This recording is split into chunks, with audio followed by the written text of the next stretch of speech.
कालची कुंभे येथील घटना अतिशय दुर्दैवी होती। आम्ही सगळ्यांनी त्या मुलीला दरीतून बाहेर काढण्याचे शक्य तितके सर्वतोपरी प्रयत्न केले, परंतु शेवटास त्या मुलीचे प्राण वाचू शकले नाही।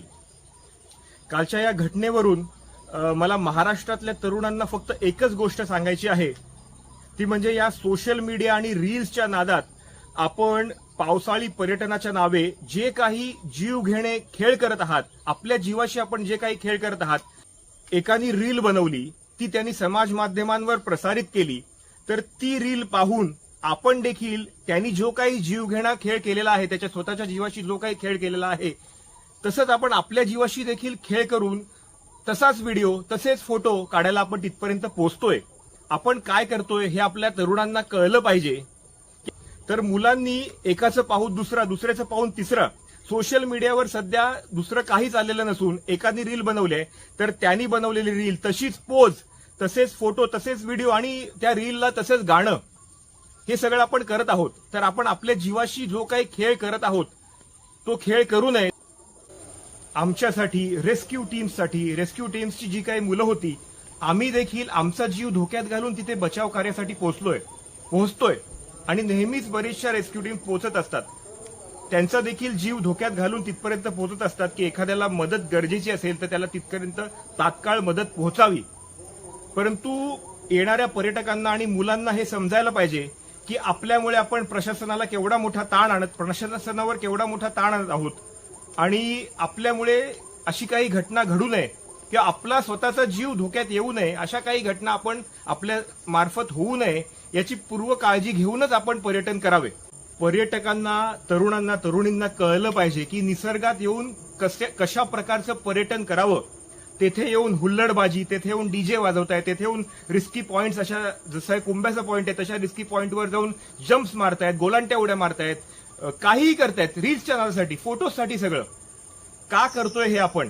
निसर्गामध्ये येताय तर निसर्ग पाहायला या, निसर्ग ऑब्झर्व्ह करायला या, निसर्गाशी खेळू नका किंवा निसर्गाची चेष्टा करू नका।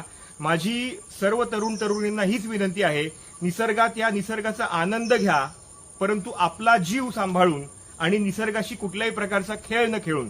आपल्याला एखाद्या गोष्टीची माहित नसेल तर तिथल्या स्थानिक लोकांकडून माहिती करून घ्या। उगाच नुसत्या रील्स बघून तिथपर्यंत पोहोचण्याचा प्रयत्न करू नका, किंवा उगाच कोणीतरी युट्यूबवर व्हिडिओ टाकला आहे की असा रस्ता आहे, इथे ते पोहोचायचं आहे, अशी रिस्की जागा आहे, ते बघून तुम्ही स्वतः तिथे जाण्याचा प्रयत्न करू नका। आपल्या सगळ्यांसाठी हे घातक ठरेल। कृपया आपली सगळ्यांनी काळजी घ्यावी, अशीच माझी आपल्या सगळ्यांना विनंती आहे। काल मुंबईवरनं एक 6 मुलांचा ग्रुप जो आहे कुंभे धबधबा या ठिकाणी आलेला होता। त्याच्यामध्ये 2 मुली आणि 4 त्यांचे मुलं मित्र होते। काल सकाळी साधारणतः 10:30 पावणे 11च्या टायमाला ही लोकं कुंभे धबधबा जो आहे त्याच्या व्ह्यू पॉईंटला गेली होती चालत। खरं तर नवीन ही लोकं आहेत, त्यांना पूर्ण परिसराची माहिती नाही आणि अतिशय अरुंद वाटेने चालत असताना फोटो काढण्याच्या नादामध्ये मागे असलेली त्याच्यातली एक 27 वर्षीय तरुणी जी आहे ही पाय घसरून खोल दरीमध्ये पडली होती। सदर मुलगी खाली दरीमध्ये खोल साधारणतः 300 फूट खाली पडल्यानंतर सोबत असलेले तिचे जे मित्रमैत्रिणी आहे घाबरले आणि पटकन ते वरती आल्यानंतर त्यांनी स्थानिकांना तिथे माहिती दिली की अशी मुलगी खाली पडलेली आहे त्यांच्यावाली। स्थानिकांनी तात्काळ आम्हाला कॉन्टॅक्ट केला, पोलिसांना, आणि आम्हाला सांगितलं की अशी मुलगी जी आहे खाली गेलेली आहे। आम्हाला अशी माहिती मिळाल्यानंतर तात्काळ आम्ही आमच्या स्टाफसह पण तिकडे घटनास्थळावरती रवाना झालो आणि आमच्या संपर्कात असलेले जे रेस्क्यू टीम्स आहेत त्या रेस्क्यू टीम्सला आम्ही पाचारण केलं। एक तासाभरामध्ये आपल्याकडे SVRSS टीम आहे कोलाडची, शिलार मामा जे आपल्या माणगावचे आहेत त्यांची एक टीम तात्काळ पोहोचली। नंतर महाडवरून आपल्याकडे जी आहे सीस्केप नावाचा जो ग्रुप आहे बचाव कार्याचा, असे 3 ग्रुप आपल्याकडे आले। आणि मग जेव्हा या लोकांनी बचाव कार्य सुरू केलं तेव्हा त्यावेळी खरं तर 1.5 तास 2 तास प्रचंड मोठा पाऊस तिथे होता आणि खूप सारा फॉग असल्यामुळे खाली काहीही दिसत नव्हतं।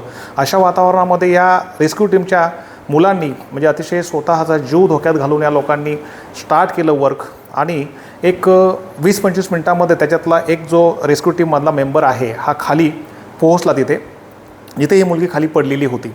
नंतर मग त्यांनी मुलीला बघितलं असता तर मुलीची हालचाल चालू होती। त्याने मेसेज दिला की मुलगी जिवंत आहे आणि ही वाचू शकते। त्यानंतर आम्ही सगळ्यांनीच या सगळ्या टीमने फार मेहनत करून रेस्क्यू जे आहे पटकन हिला कसं बाहेर काढून हॉस्पिटलाइज करता येईल यासाठी प्रयत्न सुरू होते. पाऊसही मोठा सुरू होता. बट याच्यामध्ये आम्हाला या सगळ्या अडचणीमध्ये काम करताना एक 4 तास आमचे ऑलमोस्ट याच्यामध्ये गेले. जवळपास 6 तास आम्हाला रेस्क्यूमध्ये सगळे याच्यामध्ये गेले. ॲम्ब्युलन्स, डॉक्टर, सगळे डिपार्टमेंटची लोकं, महसूलपासून MSCBची सगळी लोकं तिथे हजर होती. ग्रामस्थ हजर होती. मुलीला आम्ही बाहेर काढून तात्काळ तिला ॲम्ब्युलन्समध्ये टाकून हॉस्पिटलाइज केलं. परंतु दुर्दैवाने जे आहे की हॉस्पिटलमध्ये येईपर्यंत तिचं जे आहे मुलगी मृत्यू पावलेली होती. तर अशा पद्धतीनं कालचं आमचं जे आहे हा बचाव कार्य आमचं झालं होतं. मी या सर्व पर्यटकांना, सर्व तरुणांना एक आवाहन, एक विनंती करेल की आपण सध्या आपल्याकडं अतिशय सुंदर निसर्ग आहे. आपण निसर्गाचा या सर्व पर्यटनाचा आनंद घेतला पाहिजे. परंतु कुठेही घेताना या सेल्फीच्या, फोटोच्या नादामध्ये, अतिउत्साहाच्या नादामध्ये स्वतःचा जीव धोक्यात जाईल, इंज्युर्ड होईल असं वागू नये. आणि ज्या ठिकाणी आपण नवीन आहोत त्या एरियाची आपल्याला पुरेपूर माहिती नाही आहे, अशा ठिकाणी आपण स्थानिक लोकांच्या मदतीने अशा ठिकाणी जावं किंवा जाऊच नये, आणि जेणेकरून अशी दुर्घटना होणार नाही.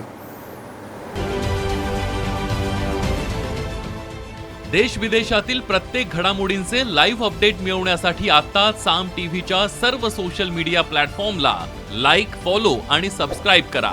तसंच सर्व नोटिफिकेशनसाठी बेल आयकॉन प्रेस करायला विसरू नका.